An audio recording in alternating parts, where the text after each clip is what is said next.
Hi, I'm Stefan. I've been doing IT for about 18 years. I've owned my own company for about 12 years. We're just going to go through a few things everybody should know about the internet.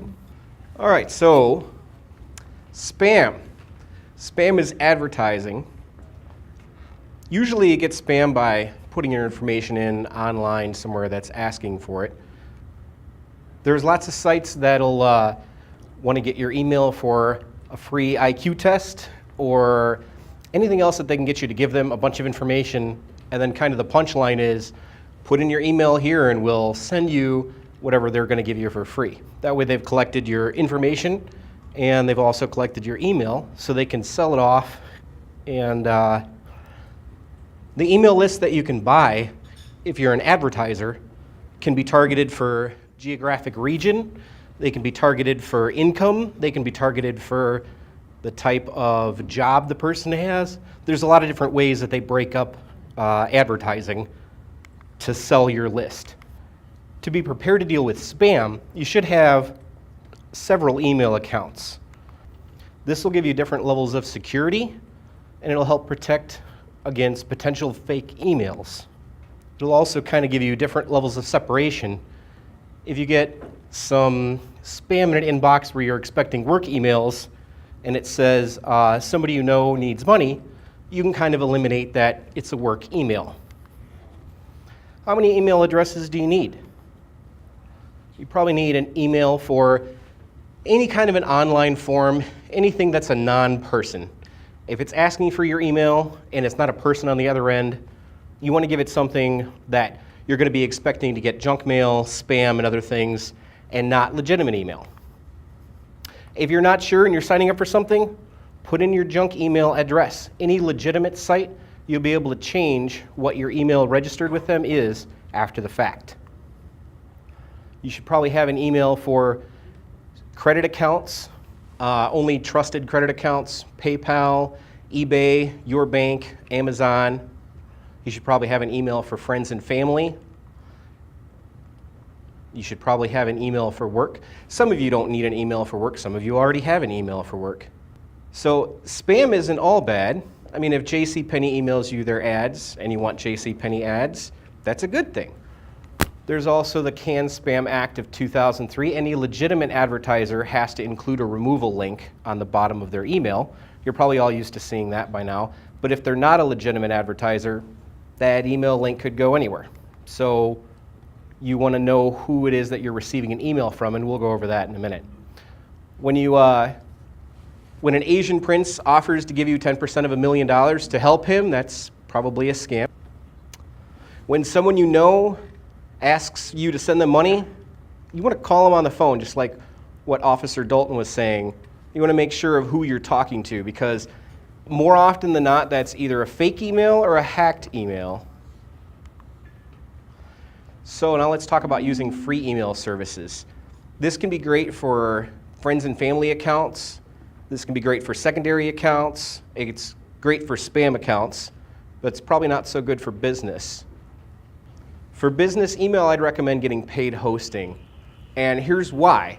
If you're not at Yahoo, Gmail, Microsoft, one of those popular email addresses, you're less likely to be targeted.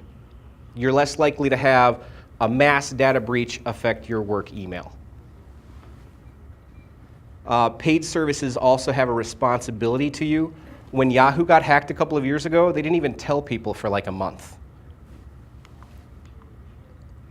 Using internet service provider emails like Comcast or AT&T, those are probably good for spam accounts and staying in touch with friends and family, but I wouldn't recommend them for long-term use. If you just move from one side of town to the other, you might not be able to get the same internet provider. You might have Wide Open West instead of Comcast, and you'll lose your email address. So also, emails are not secure. Most people think that what they send in an email is just going between them and the person they're sending it to. That's just not the case in today's world. Email can be intercepted and read along the way, and that's how a lot of hackers are going to get your information. So you want to make sure you don't send any personal information in an email ever for any reason. They're just not secure. Don't trust emails asking for personal information. This goes back to kind of what Officer Dalton was saying. If they send you an email and they want you to click on a link to update your password, go to the actual website. If it says that it's from PayPal, go to paypal.com and see if you can update your password there. Unless you're expecting an email for a password reset, that would be about the only exception to that. Okay, so what kinds of files can I get in an email that are safe? Generally, PDFs are a safe document type, and that's what most everything is sent on the internet is going to be in PDF.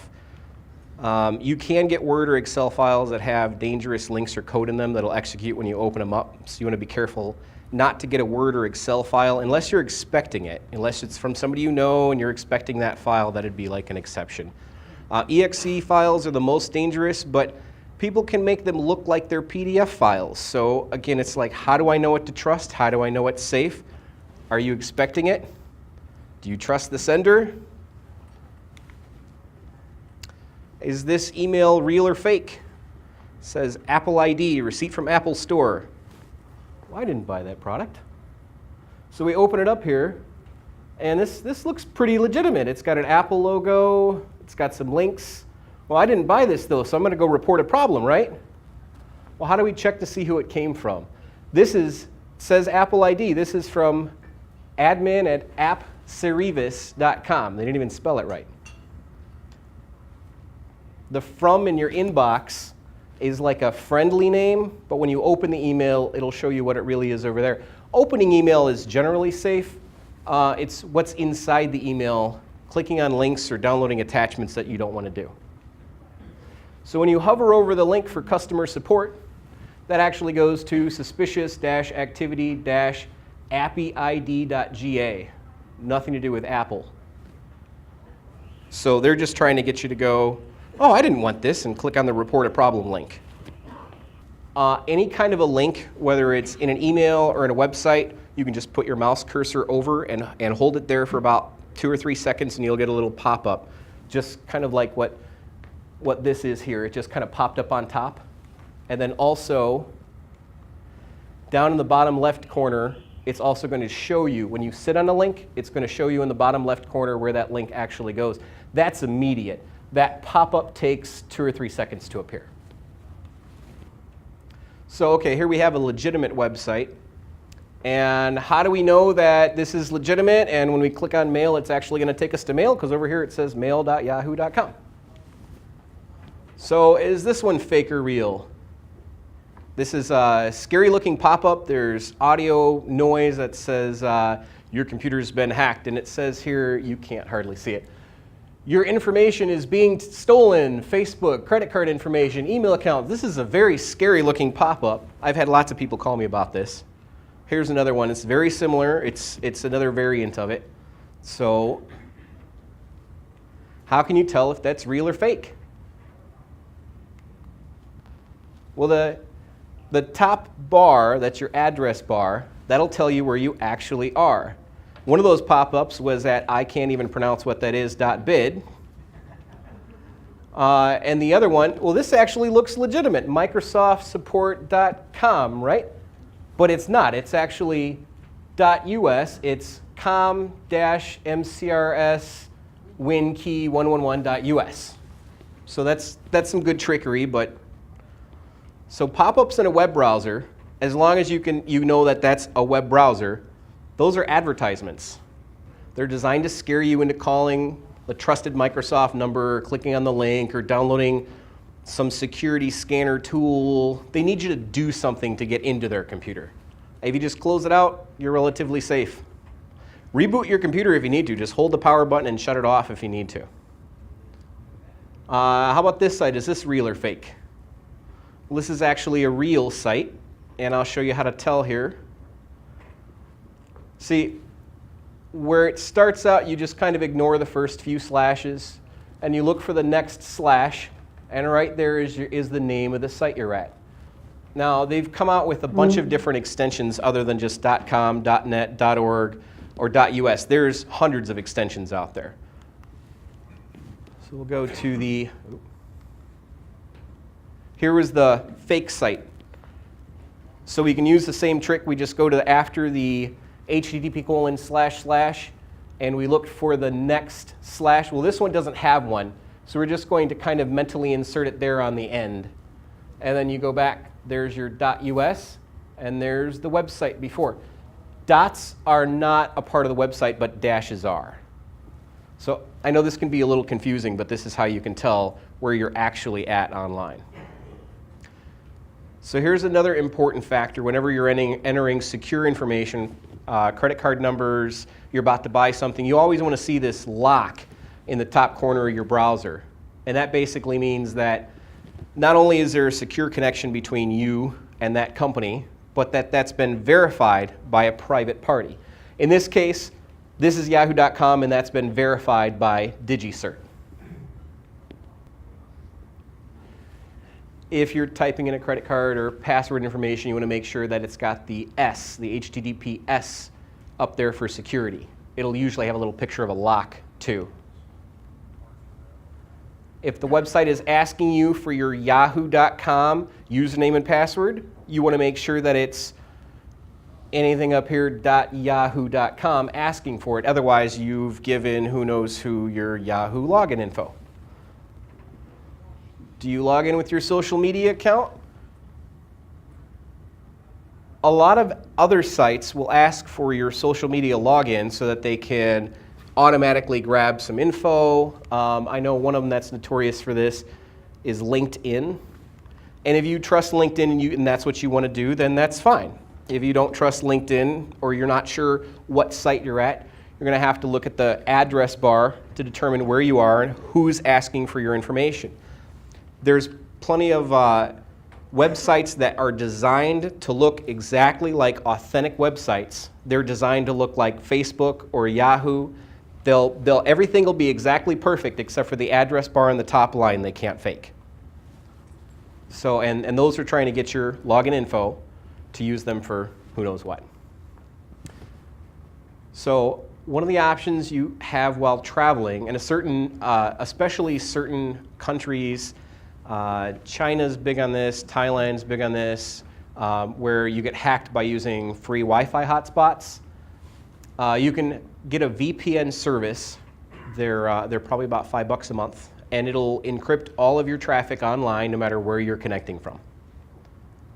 It adds a layer of security, especially while you're traveling, and it can protect you from anybody collecting your data. Because what it's going to do is it's going to put you into, instead of having an individual IP address that's identifiable, it's going to put you into a big pool with one IP address where they can't really tell who's who and where they're going and what they're doing. So some of the services that you can get that are really good are private internet access, TunnelBear, or NordVPN. Those are all pretty good companies. So let's go over passwords. That was one too many clicks. Don't have an easy password. Dave99 is not a good password. Special characters is the best way to make your password better. Here's some examples. A little tilde, squiggly line, the @ symbol. Any one of these will add complexity to your password and prevent a computer from being able to guess it easily. Now even Dave99 **, that's a pretty good password. Shoehorn, that's a really good password. Mr. Tooth ! That's a really good password. Longer is better, and using words that don't belong together, like shoe angry clown waffle is actually a really good password. Goblins make astounding pets is a really good password.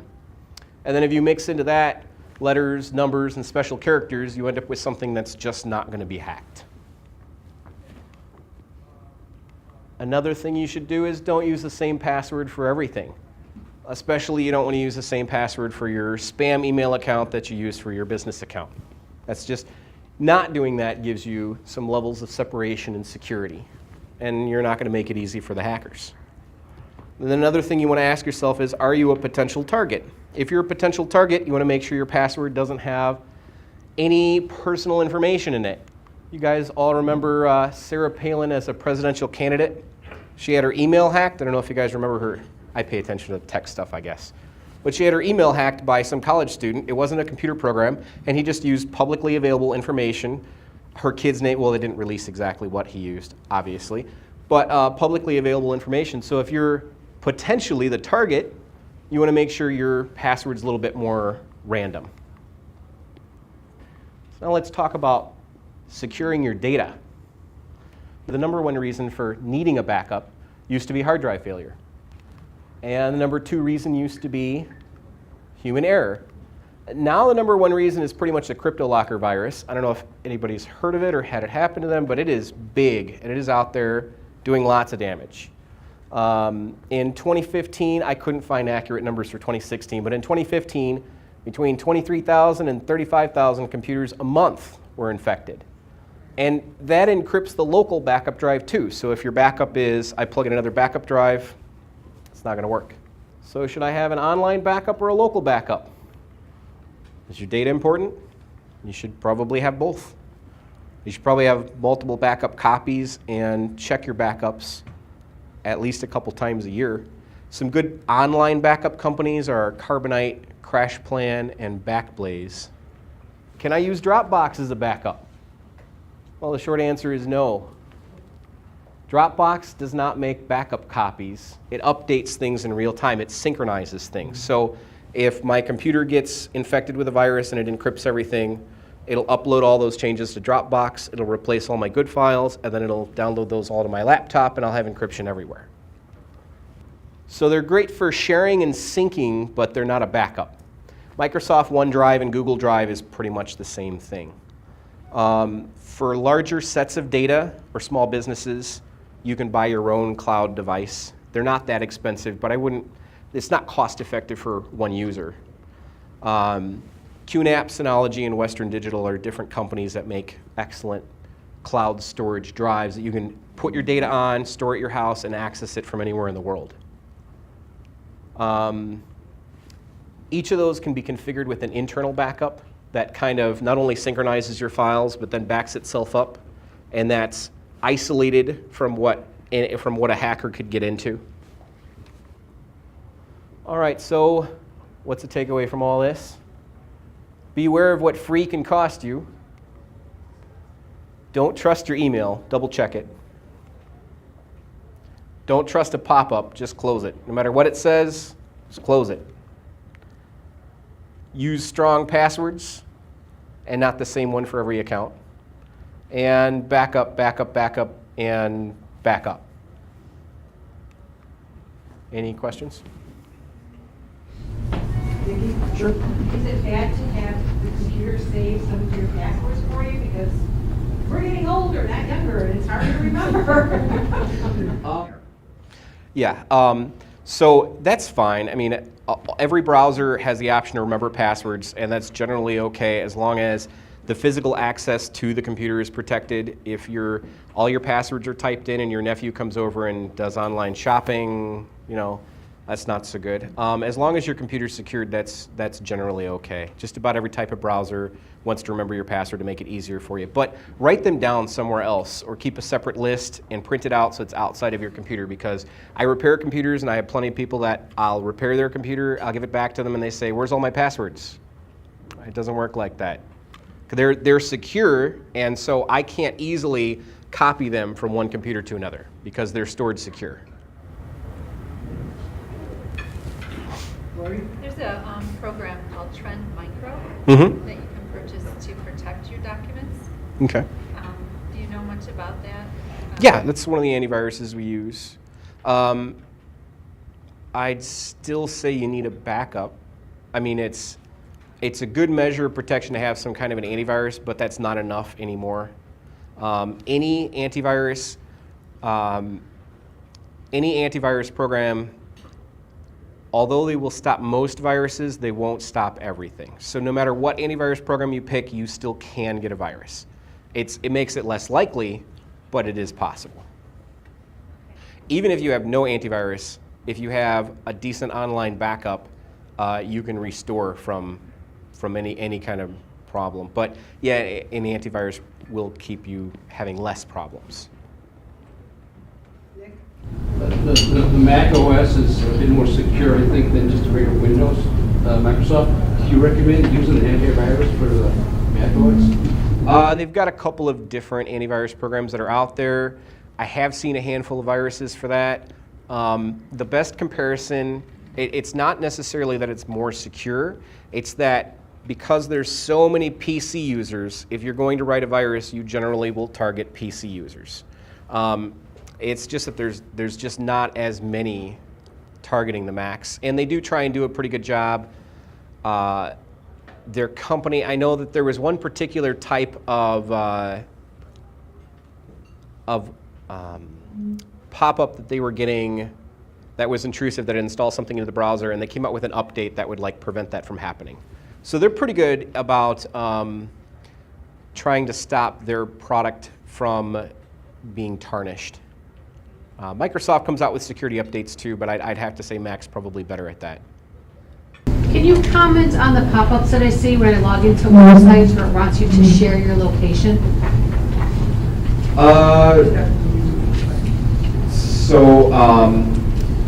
You made a comment on when websites ask you to share their location. Right, you have to either choose block or allow. Yeah, that's more of a common thing. The browser's popping up and letting you know that because that's a way of releasing personal information. Your location is personal information, but like the weather.com wants to know where you are so that they can give you your weather forecast. So it kind of depends on where you're going. Sometimes that can be useful, sometimes they just want to know. So that's up to you, like on a per site basis. Do any of these systems back up your operating system? Do any of these systems back up your operating system? There are some that do, but they're usually much more expensive. What I do for a lot of my clients is I have a local backup that will take an image of what they have, and it can replicate everything in the operating system, and you have a boot disk. And then I'll have an online backup that just keeps a copy of their files. And then if something happens, I can do a very quick restore from the local disk and have it back to exactly how it was functioning before. Or if it's encrypted that, then I've got to do a more drastic total rebuild, and I get the files offline, and it takes about 24 hours rather than 2 or 3 or 4. But that's again back to have multiple backups. I did get the Microsoft thing saying, and it was very loud and ugly sounding. Yeah. So I said, this is a hack. I turned off my computer, and then I turned it back on, and I went, oh, and I typed something in, and it came back. Okay. So they have programs now, I think, where they can just have it come on right when you reboot your computer. I had to, I had to send it to my tech. That may be something that's closer to a virus than just a pop-up, where you've actually got something in your computer that's causing that. What about personal information for cell phones? There's Norton and McAfee. Do those help protect your cell phone, all the information? Yeah, most of those I think are kind of overkill, and the reason is because Google has a Play Store and Apple has an App Store, and they monitor what apps are published and how their code looks and what their functionality is. So the reason you might need one for your Android phone is there's actually a way to tell your Android phone, I'm going to install other apps that are not just on the Play Store, and that's where you might get a virus. But I do something like that, but most people are not going to. So most people don't have anything to worry about.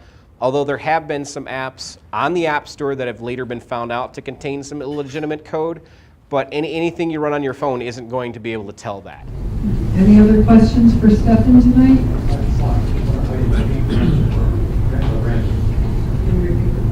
How to defeat ransomware? If you get it on your computer and it encrypts things, your backup is the best way that you can get around that. And most of the time, if you reboot your computer and it's still there, it's probably best to call an actual computer guy, but not whatever 800 number comes up. All right, well, thank you, Stefan, so much. Now you can see why I call him Ace, for all the computer experience.